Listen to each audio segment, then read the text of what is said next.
The Town Mouse and the Country Mouse. A town mouse once visited a relative who lived in the country. For lunch, the country mouse served wheat stalks, roots, and acorns, with a dash of cold water for drink.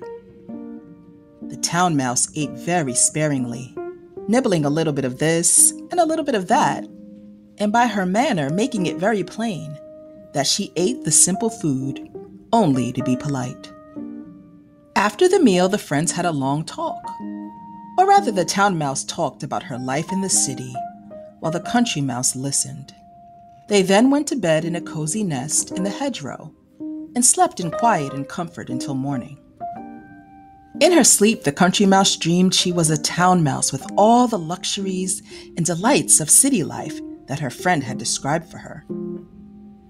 So the next day, when the town mouse asked the country mouse to go home with her to the city, she gladly said yes.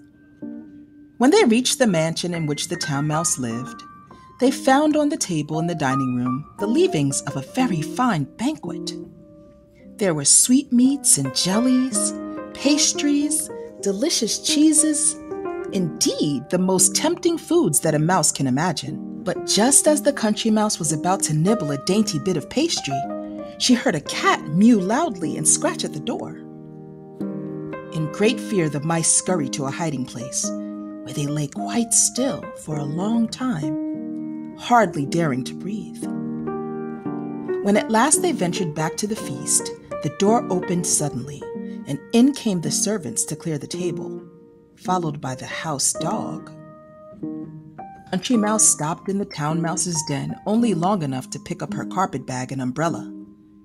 "You may have luxuries and dainties that I have not," she said as she hurried away.